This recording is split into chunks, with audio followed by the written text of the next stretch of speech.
یہ ابراہیم کی اولاد ہے، تم بھی ابراہیمی کی اولاد ہو، ہم نے قومی حیثیت سے تمہارا انتخاب کیا ہے، اور یہ اسی طرح کا انتخاب ہے جیسا ہم فرد کی حیثیت سے پیغمبروں کا کرتے رہے ہیں۔ انتخاب کے پہلو سے ظاہر ہے کہ یہ بڑا خصوصی بیان ہے۔ اس کے بعد یہ فرمایا کہ ہم نے اس پیغمبر کی بعثت تمہاری طرف کی ہے، اب ہم تمہیں یہ بتانا چاہتے ہیں کہ کذالک جعلناکم امۃ وسطا لتکونوا شہداء علی الناس ویکون الرسول علیکم شہیدا۔ اللہ کا پیغمبر تم پر دین کی گواہی دے رہا ہے، یہ گواہی تم پر قائم ہو چکی ہے، اب ہم نے تمہیں یہ ذمہ داری دی ہے کہ دنیا کی باقی قوموں کے سامنے تم اس دین کی شہادت دو گے۔ دین کی شہادت دینے کا مطلب یہ ہے کہ اس جماعت پر یہ اعتماد کیا جا رہا ہے کہ وہ رسالت مآب صلی اللہ علیہ وسلم کی جانشینی کرے گی۔ اللہ اکبر۔ رسالت مآب صلی اللہ علیہ وسلم نے جو کتاب ان کو دی ہے اس کو بھی دنیا تک پہنچانا اب ان کا کام ہے، جو سنت قائم کی ہے اس کو بھی دنیا تک پہنچانا اب ان کا کام ہے، اور جو انذار کی ذمہ داری آپ پر عائد ہوتی تھی اس ذمہ داری کو بھی آگے دنیا میں قائم رکھنا اب ان کا کام ہے۔ اسی طریقے سے رسالت پاک صلی اللہ علیہ وسلم کی شخصیت کا ایک دوسرا پہلو بھی ہے، اس میں بھی جانشین قرار پائے، اس کو ہم ذرا آگے چل کے بیان کریں گے۔ تو میں یہ عرض کر رہا تھا کہ شہادت کا منصب یہ قرآن مجید میں پیغمبروں کے بعد دوسرا سب سے بڑا منصب ہے۔ صحابہ کرام اس منصب پر فائز کیے گئے ہیں، یہ میرا یا آپ کا کوئی تاثر نہیں ہے، اس کو خود قرآن مجید نے ان لفظوں میں بیان کر دیا ہے۔ یہ چیز کسی روایت پر مبنی نہیں ہے، یہ کسی تاریخی بیان پر مبنی نہیں ہے، یہ واقعات کی تحلیل کر کے نکالا گیا کوئی نتیجہ نہیں ہے، یہ اللہ کی کتاب کا صریح بیان ہے۔ اس کو ایک دوسری جگہ سورہ حج میں اور زیادہ واضح کیا ہے، اس میں صحابہ کرام کو خطاب کیا ہے اور خطاب کر کے یہ فرمایا ہے کہ یہ ذمہ داری ہم نے تمہیں دی ہے، جاہدوا فی اللہ حق جہادہ۔ اب اس معاملے میں جد و جہد کا حق ادا کرنا ہے۔ خیر ہے کہ یہ جب تک اعتماد نہ ہو کیسے کہا جا سکتا ہے؟ تم اٹھو اور اٹھ کر اس جد و جہد کا حق ادا کرو، تمہاری اصل سرگرمی، تمہاری زندگی کا اصلی مقصد یہی ہونا چاہیے، جاہدوا فی اللہ حق جہادہ۔ اس کے بعد آگے کیا فرمایا؟ آگے یہ فرمایا کہ ہم نے تمہیں وہ دین دیا ہے جس میں اب کوئی تنگی ہم نے نہیں رکھی تمہارے لیے، یعنی وہ بالکل فطرت پر مبنی دین ہے۔ اس سے پہلے جو اسر و اغلال پرانی قوموں کے فقہا نے پیدا کر دیے تھے سب ہم نے اتار دیے ہیں، اور دین اور شریعت کے معاملے میں تمہیں بالکل اس جگہ کھڑا کر دیا ہے کہ جہاں اب نہ اس میں دائیں کی کوئی چیز ہے نہ بائیں کی چیز ہے، وہ ٹھیک اعتدال کی جگہ ہے، یہ وہاں بیان کیا۔ جس طرح پہلے یہ فرمایا تھا کہ تم امت وسط ہو، تو یہاں یہ بتایا کہ تم اللہ کے پیغمبر کی شہادت کے بعد اب اللہ کے پیغمبر کے اور دنیا کی سب قوموں کے درمیان میں کھڑے کر دیے گئے ہو۔ یعنی گویا یوں سمجھ لیجئے کہ جس طرح اللہ کے اور پیغمبر کے درمیان جبریل امین واسطہ ہیں، جی، اسی طرح رسول اللہ کے اور دنیا کی سب قوموں کے درمیان اب تم واسطہ ہو۔ اچھا۔ اور یہ بتایا گیا کہ یہ جو دین ہم نے تمہیں دیا ہے یہ ملت ابیکم ابراہیم ہے، یعنی تمہارے باپ ابراہیم کی روایت ہے، تمہارے باپ ابراہیم کا لایا ہوا دین ہے جس کی تجدید کر دی گئی ہے، جس کو بالکل درست سطح پہ قائم کر دیا گیا ہے، ملت حنیفیہ ہے جس کے علمبردار بن کر اب دنیا میں تم نکلو گے اور جا کر یہ پیغام پہنچاؤ گے۔ اور پھر اس کے آخر میں وہی بات دہرائی ہے کہ اللہ کے پیغمبر نے تم پر حجت تمام کی ہے، لتکونوا شہداء علی الناس ویکون الرسول علیکم شہیدا، یہ وہاں پر بھی واضح کیا۔ پھر مثبت طور پر یہ فرمایا ہے کہ تم کو اللہ تعالیٰ نے یہ توفیق دی ہے تو اس لیے دی ہے کہ کنتم خیر امت، تم ایک بہترین جماعت ہو۔ یہ بہترین جماعت کا سرٹیفکیٹ یہ میں نے یا آپ نے نہیں دیا، یہ اس ذات نے دیا ہے جس کی طرف سے ہر شخص ترستا ہے کہ وہ یہ سنے کہ تم بہترین انسان۔ اللہ اکبر۔ یعنی مبالغے کا صیغہ ہے نا، یہ تقابل میں گویا افضلیت کا بیان ہے، کنتم خیر امت، دنیا میں اٹھتی رہی ہیں قومیں، دنیا میں جماعتیں پیدا ہوتی رہی ہیں، تم بہترین جماعت ہو۔ اور اس کے بعد یہ بتایا ہے کہ تم بہترین جماعت کیوں ہو، کنتم خیر امت اخرجت للناس، یعنی جس طرح میں پیغمبر لوگوں کی طرف بھیجتا ہوں، میں نے ایسے ہی تمہیں دنیا کی قوموں کے لیے نکالا ہے۔ اچھا، یعنی ہمارے ہاں تعبیر اختیار کی جاتی ہے نا کہ اللہ کی راہ میں نکلو، یہ بتایا ہے کہ یہ میں نے نکالا ہے تمہیں۔ یعنی کسی نے مسجد میں بیٹھ کے 4 آدمیوں کا وفد نہیں بنایا، ذات باری کا وفد ہو تم، میرا پیغام لے کر اب تمہیں دنیا میں جانا ہے۔ اور یہ بتایا کہ یہ انتخاب میرٹ پر ہوا ہے، اس میرٹ کو بھی بیان کیا ہے، یعنی تم کون سا گروہ ہو، کیوں خیر امت قرار پا گئے ہو، کیوں یہ ذمہ داری تمہیں دی گئی ہے، تو اس کی وجہ بیان کی ہے کہ تم وہ ہو کہ جو معروف کی تلقین کرتے ہو اور جو برائی سے ایک دوسرے کو روکتے ہو، اور وَتُؤْمِنُونَ بِاللَّهِ، اور اللہ پر سچا ایمان رکھتے ہو۔ تو اللہ پر سچا ایمان، برائی سے خود بچنا اور دوسروں کو تلقین کرنا، بلائی کو خود اختیار کرنا اور دوسروں کو بتانا، اس کے بعد وہ کیا چیز باقی رہ جاتی ہے جو کسی جماعت کے اوصاف کے باب میں دینی لحاظ سے بیان کی جا سکتی ہے، اخلاقی لحاظ سے بیان کی جا سکتی ہے؟ یعنی اس سے آگے کیا اوصاف ہیں جو دنیا کی کسی جماعت کے بارے میں بھی میں یا آپ بیان کر سکتے ہیں؟ تو یہ فرمایا کہ اللہ کے پیغمبر کے اور دنیا کی سب قوموں کے درمیان تم وہ گروہ ہو جو اللہ کا انتخاب ہے، تم ملت ابراہیم کی تجدید کے لیے اٹھے ہو، یہ میرا پیغام اور میری دعوت ہے، تم اس کو لے کر جاؤ گے، دنیا کی سب قوموں تک پہنچاؤ گے۔ یہ ایک پہلو ہے، یعنی منصب کیا ہے، ذمہ داری کیا ہے، ان کے سپرد کیا چیز کی گئی ہے۔ جس طریقے سے رسالت مآب صلی اللہ علیہ وسلم کے سپرد اللہ تعالیٰ نے قرآن مجید کیا، سنت کی، رسالت مآب صلی اللہ علیہ وسلم کی طرف سے اللہ کے اذن پر اور اللہ کے حکم پر یہ دونوں چیزیں صحابہ کے سپرد کر دی گئی۔ سبحان اللہ۔ تو اس طریقے سے گویا نبوت کا لفظ نہیں استعمال کیا گیا، اس لیے کہ اس منصب کا تعلق ظاہر ہے کہ اللہ کے منتخب افراد سے ہے، لیکن ایک منتخب قوم کے لیے ایک دوسری تعبیر اختیار کی گئی ہے۔ لوگوں نے کبھی اس تعبیر پر غور نہیں کیا، یعنی نبیوں کے معاملے میں جس طرح سے نبوت ایک اصطلاح ہے، اسی طریقے سے صحابہ کے معاملے میں شہادت، اور اس سے پہلے بنی اسرائیل کے معاملے میں شہادت ایک اصطلاح ہے۔ اس کا مطلب یہ ہے کہ انہوں نے رسولوں کو دیکھ لیا ہے، انہوں نے رسولوں سے، اللہ کے نبیوں سے خدا کا دین وصول کر لیا ہے، یہ اس دین کے گواہ بن گئے ہیں۔ انہوں نے پیغمبر کو دیکھا ہے، پیغمبر کے ساتھ خدا کی معیت کے ظہور کو دیکھا ہے۔ جس طرح پیغمبروں کو بعض غیر معمولی مشاہدات کرائے جاتے ہیں کہ وہ پوری ذمہ داری کے ساتھ اور پورے اعتماد کے ساتھ صحیح بات کی گواہی دے سکیں، حق کی گواہی دے سکیں، انہوں نے بھی اسی طریقے سے ان سب چیزوں کا مشاہدہ کیا ہے۔ پیغمبر کو براہ راست دیکھا ہے، پیغمبر پر خدا کی عنایات دیکھی ہیں، پیغمبر کے ساتھ خدا کی نصرت دیکھی ہے، پیغمبر کے ساتھ خدا کی معیت کا ظہور دیکھا ہے، پیغمبر کو اپنی بات کہتے ہوئے اور پھر جو کچھ کہا اس سب کچھ کو پورا ہوتے ہوئے دیکھا ہے۔ اس وجہ سے اب یہ پوری دنیا کے لیے اس واقعے کے گواہ ہیں، اس حقیقت کے گواہ ہیں۔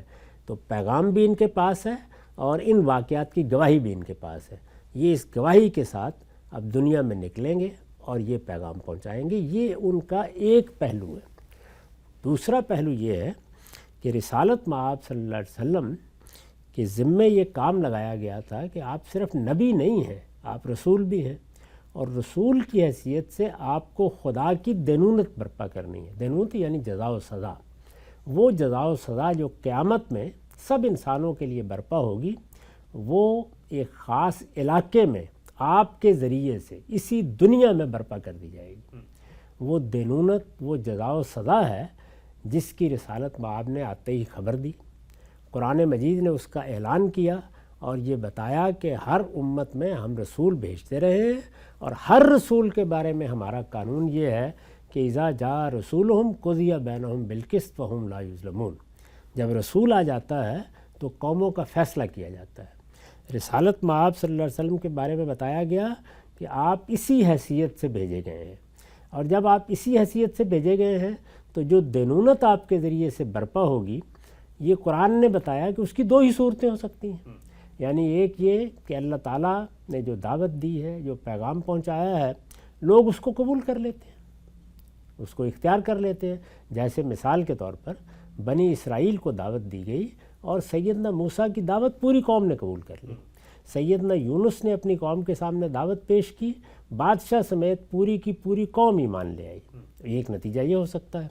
دوسرا یہ ہے کہ اگر قوم ایمان نہیں لاتی تو اس میں سے کچھ لوگ مانیں گے اور کچھ لوگ منکر ہو کر کھڑے ہو جائیں گے. تو جس طریقے سے ایمان لانے والوں کے لیے اللہ کا وعدہ ہے کہ وہ دنیا کی بادشاہی ان کو دینے کا فیصلہ کر رہا ہے، یہ قرآن میں بیان ہوا ہے. اسی طریقے سے جو منکرین ہوں گے ان پر اللہ کا عذاب اسی دنیا میں آ جائے گا، اللہ کا عقاب نمودار ہوگا، ان کو دنیا ہی میں سزا دی جائے گی، اور اس طرح وہ دنیا والوں کے لیے اللہ کی جزا و سزا کے ظہور کا نمونہ بن جائے گی. تو یہ بتایا گیا کہ یہ بھی ایک کام ہے جو رسالت مآب صلی اللہ علیہ وسلم کو کرنا ہے. اب ظاہر ہے کہ اس کام میں اگر منکرین بڑی تعداد میں ہیں یا بہت سے لوگ ایمان نہیں لائے ہیں تو ان پر اللہ تعالیٰ کی سزا کا نفاذ ہونا ہے.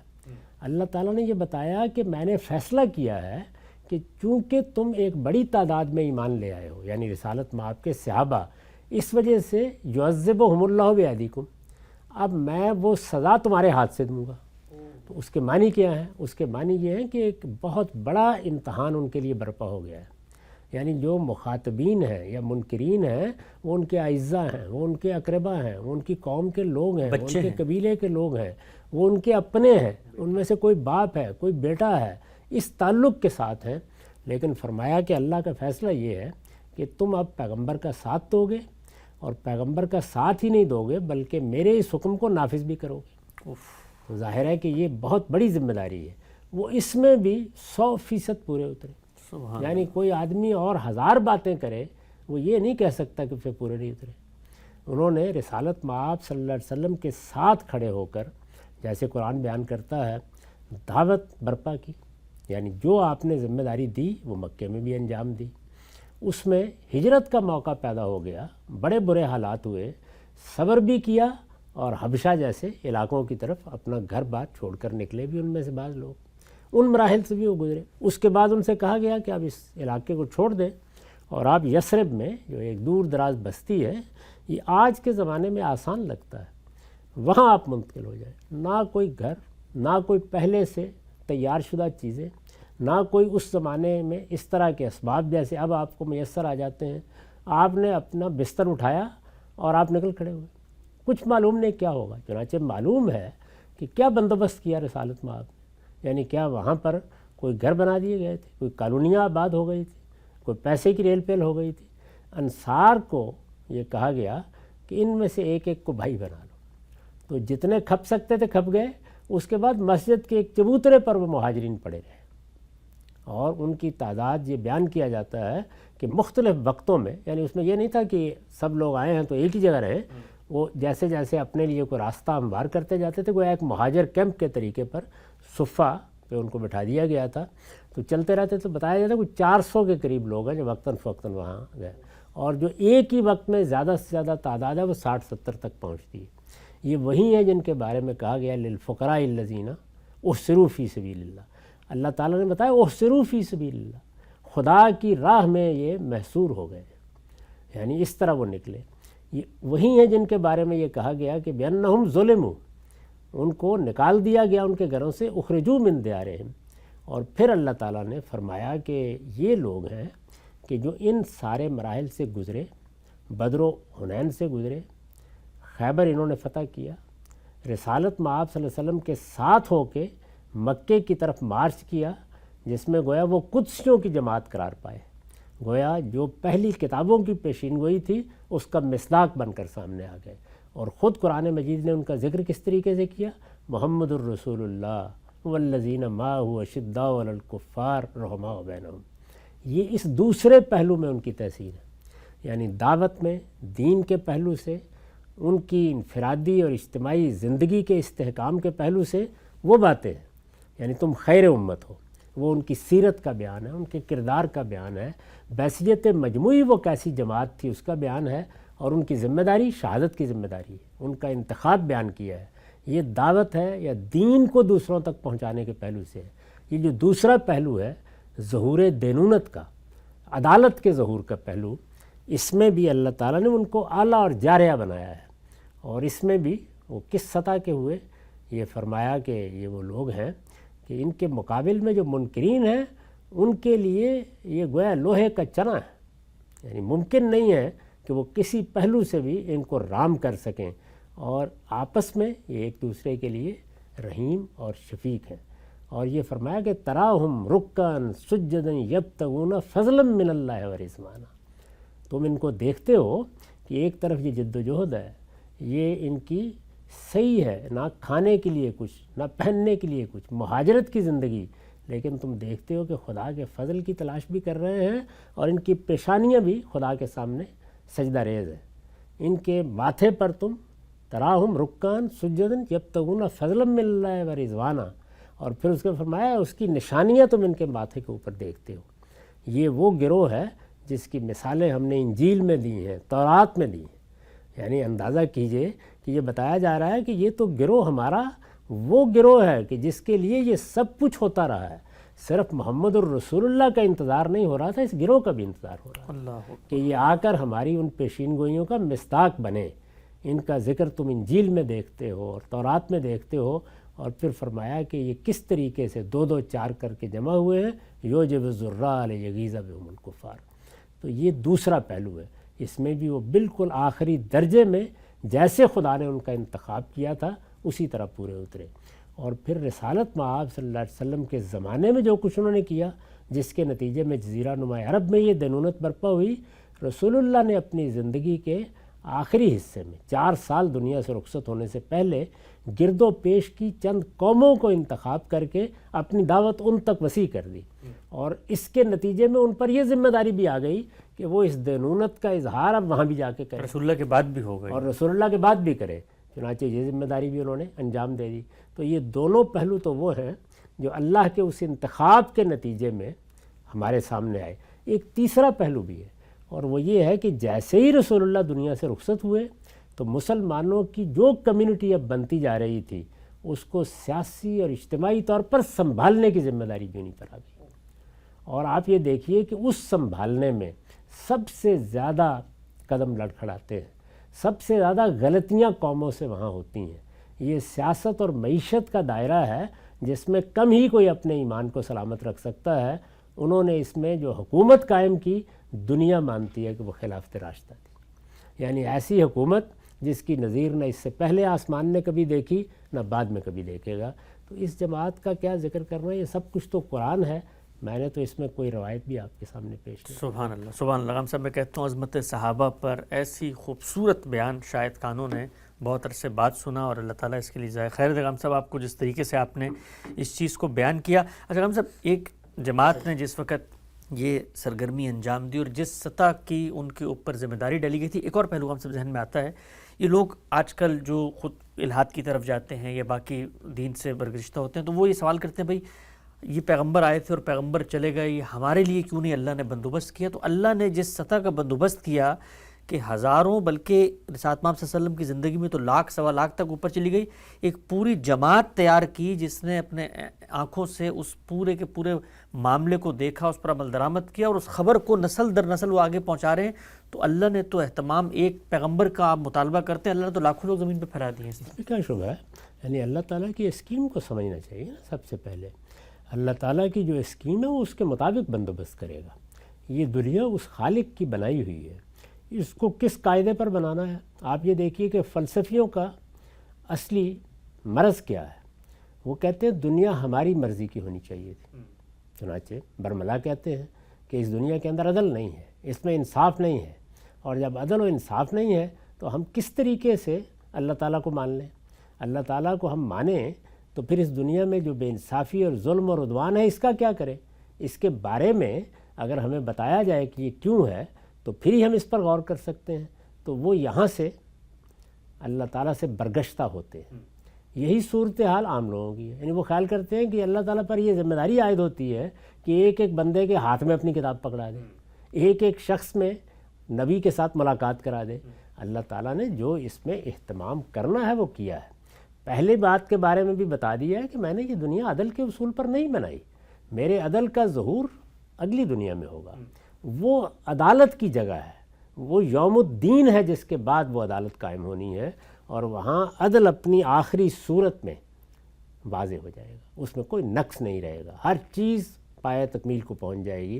یہ بتایا یہ دنیا میں نے ابتلاء کے اصول پر بنائی ہے، اور اس ابتلاء کے اصول میں کسی کا کوئی استثناء نہیں ہے، پیغمبروں کے لیے بھی ابتلاء، ان کے حواریوں کے لیے بھی ابتلاء، ان کے صحابہ کے لیے بھی ابتلاء، آج بھی ابتلاء، دور دراز بیٹھے ہوئے لوگوں کے لیے بھی ابتلاء میں نے اس پر بنائی۔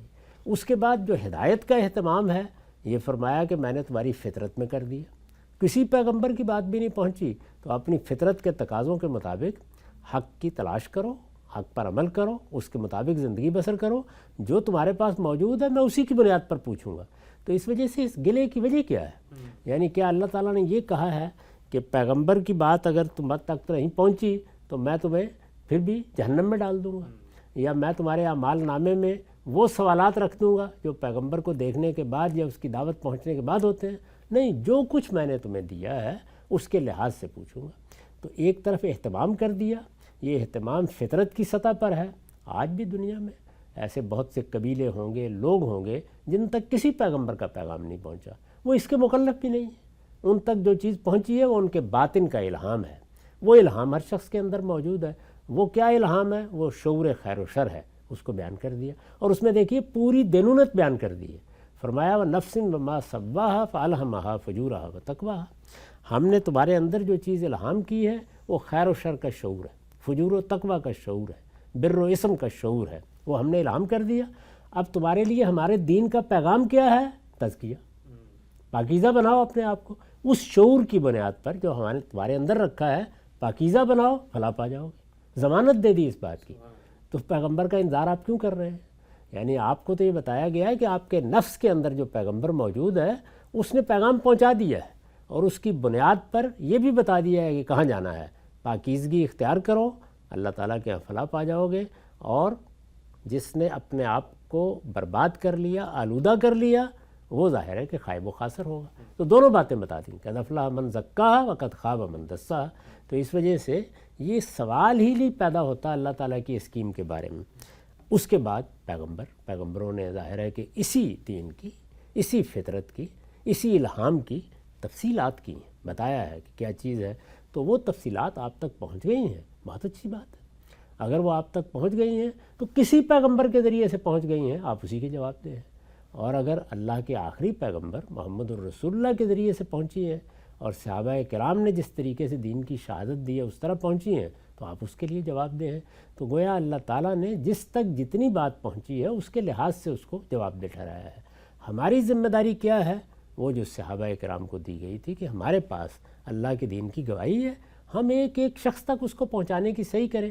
ہمیں اس پر غور کرنا چاہیے، یہ بات کہ کس تک پہنچ گیا کس تک نہیں پہنچ گیا، اس کا فیصلہ وہ پروردگار کرے گا، اور اس نے ضمانت دے دی ہے کہ جو پہنچے گا اور جو کسی کی سمجھ میں آئے گا اسی کی بنیاد پر میں اس کا مواخذہ بھی کروں۔ صاحب یہ تو نقطہ نظر واضح ہوا، خود جو کچھ انہوں نے کارہائے نمایاں کی اس کے بارے میں اللہ تعالیٰ نے قرآن مجید میں کہا ہے کہ رضی اللہ عنہم ورضوا عنہ، یعنی جو کچھ ذمہ داری ان کو دی گئی انہوں نے بدرجہ کمال اور اکمال اس کو پورا کیا، کہ یہی حقیقت ہے؟ کوئی شبہ نہیں اس میں، یعنی یہ جو کچھ میں نے بیان کیا ہے یہ محض کسی وقت کا بیان نہیں ہے، یہ تو مستقبل کا بیان ہے۔ یعنی میں نے تمہیں اس منصب پر کھڑا کر دیا ہے، یہ ذمہ داری تمہیں دے دی ہے، یہ حق تمہارے سپرد کر دیا ہے، یہ دین اب تمہیں پہنچانا ہے، اس وقت تک تم نے جو کچھ کیا ہے اس پر میں پوری طرح راضی ہو گیا۔ تو یہی وجہ ہے کہ صحابہ کرام کے لیے یہ اللہ تعالیٰ کا فیصلہ ہے جس کا اظہار ہم ان کا نام لیتے ہوئے کرتے ہیں۔ جب ہم کہتے ہیں صدیق رضی اللہ عنہ، جب ہم کہتے ہیں ابن خطاب رضی اللہ عنہ، عمر رضی اللہ عنہ، فاروق رضی اللہ عنہ، جب ہم یہ الفاظ ادا کرتے ہیں تو در حقیقت اللہ کے اس فیصلے کا اظہار کرتے ہیں۔ یعنی یہاں پر بھی وہی صورتحال ہے کہ یوں نہیں ہے کہ ایک جماعت کے بارے میں ہم نے یہ تعبیر اختیار کر لی ہے یا ہم اپنے جذبات کا یا اپنے تعلق کا اظہار کر رہے ہیں، یہ خدائی فیصلے کا اظہار ہے۔ اور اسی وجہ سے جب مسلمان ان کا ذکر کرتے ہیں تو ان میں سے ایک ایک فرد کے بارے میں یہی کہتے ہیں۔ اور پھر جس طرح کہ آپ نے ابتدا میں فرمایا تھا کہ خود رسالت مآب صلی اللہ علیہ وسلم نے، یعنی یہ تو اللہ تعالیٰ کی تصدیق، تصویب، اللہ تعالیٰ کا بیان، ان کی ذمہ داری اللہ تعالیٰ کی طرف سے متعین ہو گئی، اس کے لازمی نتیجے کو حضور نے اس طرح بیان کیا کہ اب یہ دین میں نے دے دیا ہے، اس میں ہمیشہ ہمیشہ کے لیے جو تمہارے سامنے اسوہ ہے یا نمونہ ہے، جس کی طرف تم دیکھو گے، اس کو معیار کی طرح سامنے رکھو گے۔ ظاہر ہے کہ یہ میں اس لیے عرض کر رہا ہوں کہ ویسے تو اللہ کی کتاب معیار ہے، اللہ کی کتاب فیصلہ کرتی ہے، لیکن انسانوں کا معاملہ یہ ہے کہ وہ بہت سی چیزوں کو علمی طریقے سے اس طریقے سے اپریشیٹ نہیں کر پاتے، ان کے لیے یا ان کی رعایت سے اللہ تعالیٰ نے یہ چیز بھی ملحوظ رکھی ہے کہ ان کے سامنے ایک عملی نمونہ موجود رہے۔ تو وہ کیا ہے؟ وہ رسالت مآب صلی اللہ علیہ وسلم اور آپ کے صحابہ۔ چنانچہ یہ فرمایا کہ جنت کی ضمانت ان لوگوں کے لیے ہے جو وہ راستہ اختیار کریں گے ما انا علیہ و اصحابی، جس پر میں ہوں اور جس پر میرے صحابہ ہیں۔ اجتماعی زندگی کے بارے میں بھی یہی بات کہی، اس میں بھی دیکھیے یہ فرمایا کہ یہ جو اجتماعی زندگی کے معاملات ہیں، یعنی ایک قوم ہے، اس قوم کے لوگوں کو آپ نے سیاسی لحاظ سے منظم کرنا ہے، ان کی ذمہ داریاں انہیں بتانی ہیں، ان کے ساتھ معاملات کرنے ہیں، یہ ایک بڑی مشکل چیز ہے۔ یعنی اگر یہ موقع کسی پیغمبر کو نہیں ملا ہے تو یہ امتحان بھی نہیں ہے، لیکن رسالت مآب صلی اللہ علیہ وسلم خود بھی اور آپ کے صحابہ بھی اس مرحلے سے گزرے ہیں، اور جب وہ اس مرحلے سے گزرے ہیں تو اس وقت بھی یہی فرمایا، یعنی جس طریقے سے ہماری عمومی زندگی کے لیے یہ ہدایت کی کہ ہمیشہ یہ دیکھو تمہارے پاس کوئی صوفی اپنا پیغام لے کے آئے، کوئی فلسفی اپنا پیغام لے کے آئے، کوئی بدھ آ جائے، کوئی رام آ جائے، کوئی شخص آ جائے، وہ افلاطون ہے یا ارسطو ہے، تم نے دین کے معاملے میں اور اپنی نجات کے بارے میں جس چیز کو دیکھنا ہے وہ کیا ہے؟ ما انا علیہ و اصحابی، میں اور میرے صحابہ کا طریقہ کیا ہے۔ فیصلہ کن وہی ہے، جو کچھ دین کے معاملے میں انہوں نے کیا، جو کچھ کہا، جس کا ظہور ان کی زندگی میں ہوا، اس سے آگے کوئی قدم نہیں بڑھایا جا سکتا۔ وہ گویا آخری درجے میں دین ہے اپنے وجود میں، تو جب وہ اپنے وجود میں دین ہے تو گویا ہمارے لیے یا ایک عام آدمی کی سطح پر دیکھیے تو وہ حق و باطل کا معیار بن گئے۔ یعنی جب بھی ہمیں یہ ضرورت پیش آئے ہم اس جماعت کی طرف دیکھیں گے، ان کے اعمال کو دیکھیں گے، ان کے رویوں کو دیکھیں گے، ان کے ساتھ اللہ تعالیٰ کے معاملات کو دیکھیں گے، اور وہ جماعت ہے جو ہمارے لیے ہمیشہ ریفرنس بنی رہے گی کہ ہمارا دین یہ ہے، ہمارے دین کے تقاضے یہ ہیں، ہمارے دین کی صحیح تصویر یہ ہے۔ ٹھیک، بالا تر درجہ تو وہی ہے کہ اللہ کی کتاب سے مراجعت کی جائے اور اللہ کی کتاب سے ہر چیز کا فیصلہ طلب کیا جائے، لیکن عملی نمونے کے طور پر یہ بھی دیکھیے خدائی اہتمام ہے، عملی نمونے کے طور پر ان کو دیکھ لیں۔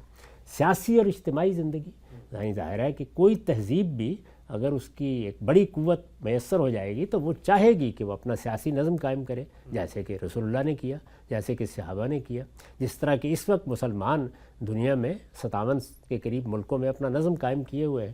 تو یہ جب سیاسی نظم آپ قائم کریں گے، اور یہ خلافت کبریٰ کی سطح پر بھی ہو سکتا ہے جیسے کہ ہوا، یعنی مسلمان ایک بڑی قوت بن گئے اور وہ دنیا میں اس قوت کے ساتھ حکومت کرتے رہے، تو اس میں کیا ہے؟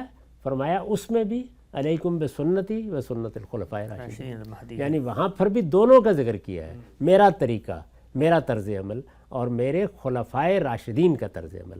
وہاں صرف خلفائے راشدین اس لیے کہا کہ وہ سیاسی طرز عمل ہے جو لوگوں کے سامنے رہنا چاہیے۔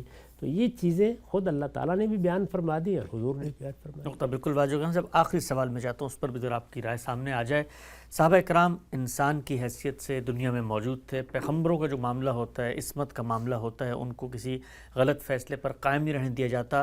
صحابہ کا معاملہ انسانوں کا معاملہ ہے، ان تمام اوصاف کے باوجود وہ انسان تھے اور انہوں نے دین کے کسی اطلاقی معاملے میں، اجتہادی معاملے میں کوئی اسوہ اپنایا ہے، کوئی بات کہی ہے تو وہ قرآن و سنت کی روشنی میں خود صحابہ بھی آپس میں ایک دوسرے کی آراء کو اسی طریقے سے پرکھتے تھے اور بتاتے تھے کہ یہ معاملہ رسالت محمد صلی اللہ علیہ وسلم نے اس طرح کیا، یہ قرآن کی روشنی میں اس طرح ہونا چاہیے۔ اس نوعیت کے اختلافات تو امت میں ہمیشہ سے رہے ہیں، لیکن بحیثیت جماعت، اس جماعت کے بارے میں اگر نعوذ باللہ کوئی منفی نقطہ نظر اپناتا ہے اور وہ یہ دعویٰ کرتا ہے کہ سیاسی اقتدار کسی ایک کا حق تھا اور صحابہ کے مابین اس طرح سے معاملہ وہ لے لیا گیا، تو اس سے وہ صرف کسی صحابی سے اختلاف نہیں کر رہا بلکہ اللہ کی جو پوری اسکیم ہے اور پوری منشا ہے زمین پر اس کے تعارفات بکھیر رہا ہے۔ اللہ تعالیٰ کی کتاب کی نفی کر رہا ہے۔ اللہ تعالیٰ کی کتاب جس طرح پیغمبر کا تعارف کرا رہی ہے، دین کا تعارف کرا رہی ہے، وہ اس جماعت کا تعارف بھی کرا رہی ہے، اور یہ ضروری تھا کہ وہ یہ تعارف کرائے، اس لیے کہ جب دین ان کے سپرد کیا گیا ہے اور ان کے ذریعے سے ہم تک پہنچنا ہے تو ہمارے لیے تو گویا وہ پیغمبر کے ہر لحاظ سے جانشین ہے۔ اس طرح کے میں نے ابھی آپ کی خدمت میں عرض کیا. باقی رہ گئی یہ بات کہ جماعتی حیثیت سے الگ ہو کر فرد کے طور پر کسی سے کوئی غلطی ہوتی ہے، کوتاہی ہوتی ہے، تو یہ حقیقت ہے کہ پوری تاریخ کو دیکھنے سے معلوم ہوتا ہے کہ اگر ان میں سے کسی گناہ کا ارتکاب ہوا ہے، غلطی کا ارتکاب ہوا ہے، تو اس کے نتیجے میں کوئی سرکشی کا ظہور نہیں ہوا. توبہ، ندامت، رجوع، یہی چیزیں ان کے ہیں. انہوں نے تو اپنے آپ کو خود آ کے پیش کر دیا ہے کہ یا رسول اللہ طاہر نہیں، مجھے پاک کر دیں. تو یہ چیز ہے، یہ گناہوں کا معاملہ ہے. اس کے بعد ہیں علمی اختلافات، وہ انسانوں کی سطح پر رہیں گے. وہ تو پیغمبر کے سوا ہر ایک سے ہو سکتے ہیں. یعنی قرآن کے سمجھنے میں، کسی روایت کو سمجھنے میں اختلاف ہو گیا، اس کو علمی طریقے سے دیکھا جائے گا اور ہر ایک کی رائے پہ جر و نقد ہو سکتا ہے. اسی طرح کسی تدبیر کے معاملے میں، کسی اجتہادی اطلاق کے معاملے میں ہم سب اختلاف کر سکتے ہیں، اس سے کوئی فرق نہیں پڑتا.